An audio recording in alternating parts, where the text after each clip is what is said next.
At businesses across the country, the waiting game is on. Look at the size of the line. You're telling me you're going to wait an hour in a line in the rain? While you're scrolling on TikTok in bed, there's a guy in Manhattan making $40 an hour, just standing.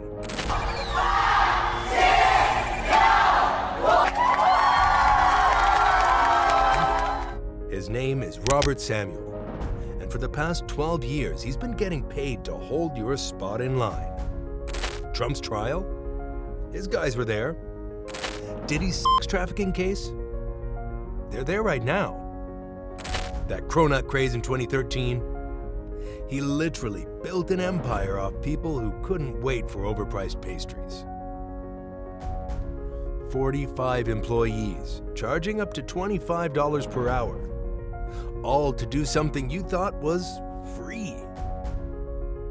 But here's what gets me about the whole thing. This isn't just some New York hustle. This is what happens when everything, even your time in line, becomes a luxury good.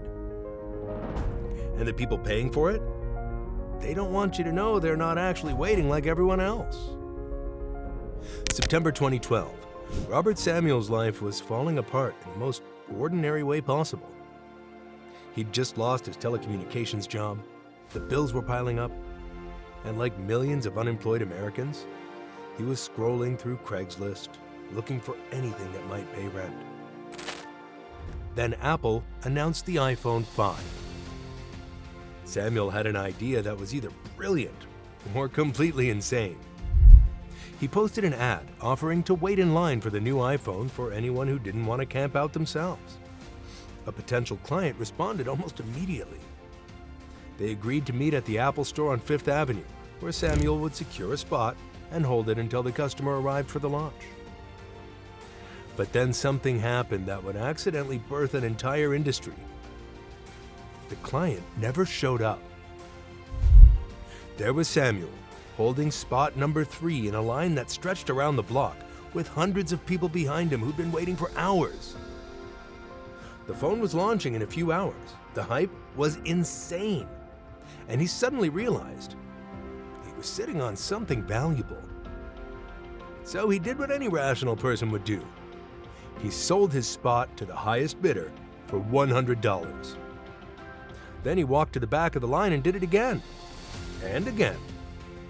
By the end of that iPhone launch, Samuel had flipped his way through multiple positions, making more money in one day than he'd made in weeks of job hunting. But more importantly, he'd stumbled onto something nobody was talking about.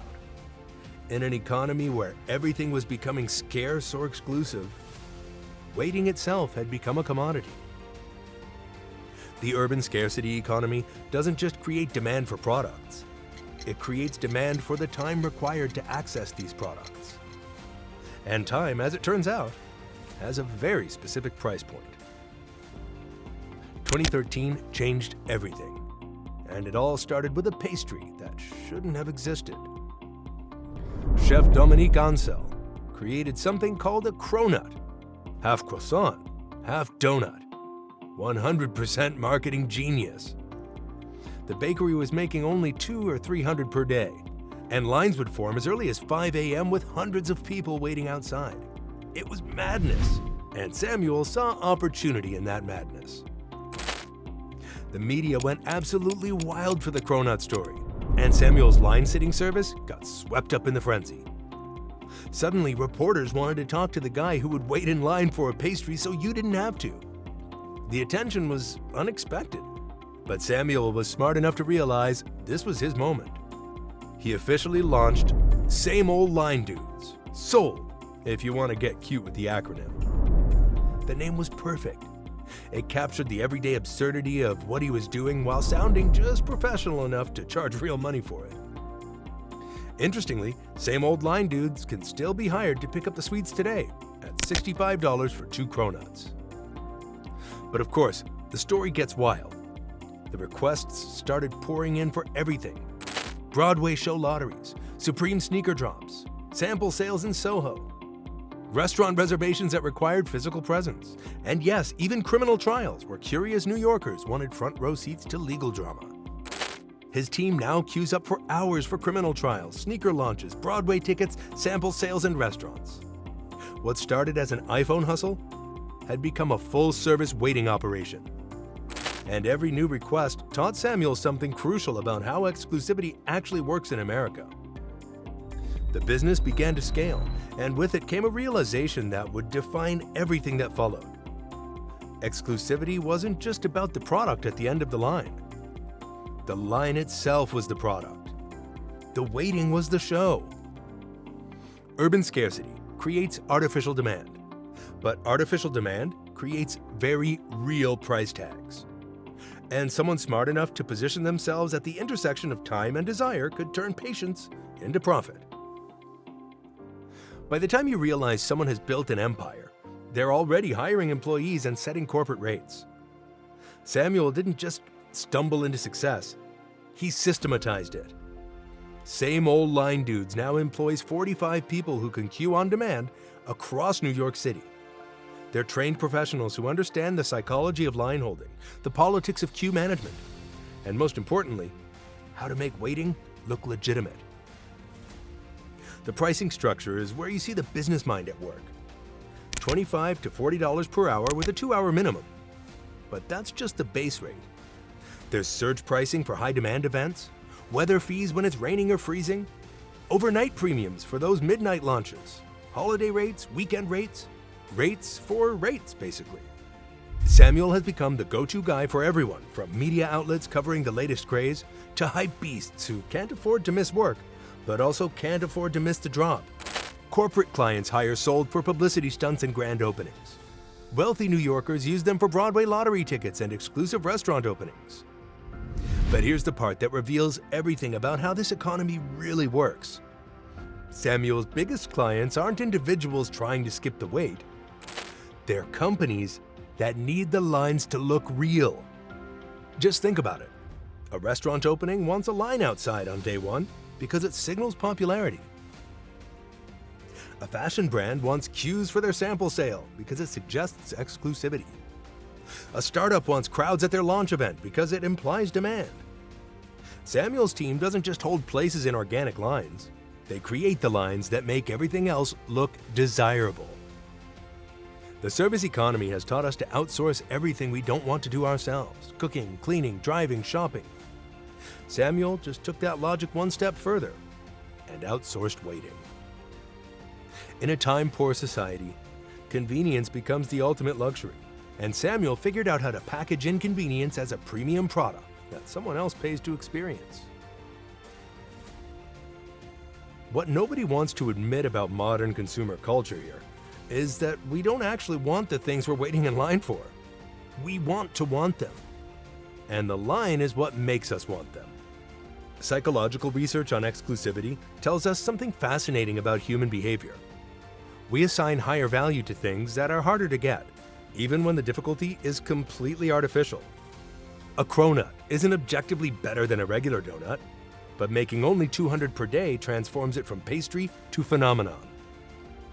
Lines outside events, stores, and launches act as social proof on steroids. They tell everyone walking by that something important is happening inside, something worth sacrificing time for, something they might be missing out on.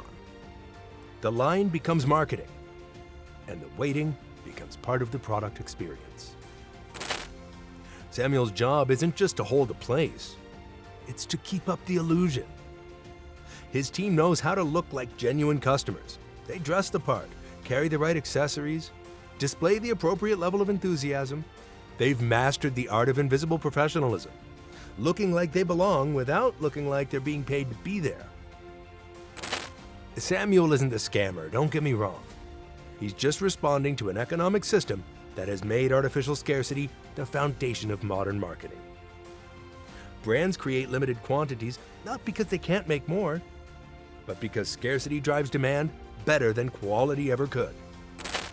Supreme drops 12 items per week, not because they lack manufacturing capacity, but because having thousands of people fighting over dozens of products makes each item feel precious. Broadway shows run lotteries, not because they can't sell tickets, but because the possibility of luck makes the show feel special. Restaurants limit reservations, not because they lack tables, but because exclusivity makes the dining experience feel exclusive. The real scam isn't the line sitter who charges $40 an hour to stand around. The real scam is the entire marketing ecosystem that's convinced us that difficult to get equals worth having, and that our time is less valuable than our desire to feel special. Samuel's pricing strategy reveals everything you need to know about how capitalism turns inconvenience into profit. The base rate of $25 to $40 per hour isn't random. It's carefully calculated to be more expensive than minimum wage, but less expensive than what his clients make per hour at their actual jobs. The surge fees are where things get interesting.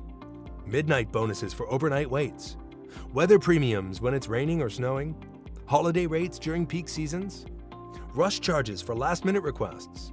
Samuel has identified every variable that makes waiting more unpleasant and attached a price premium to it. Oh, the real genius is in the minimum billing requirements and service add-ons. 2-hour minimums ensure profitability even for short waits. Delivery fees for bringing items to clients. Documentation fees for photo proof of line position. Coordination fees for complex multi-location scenarios. The gig economy spawned dozens of copycats on TaskRabbit and Fiverr, but none of them understood what Samuel figured out early.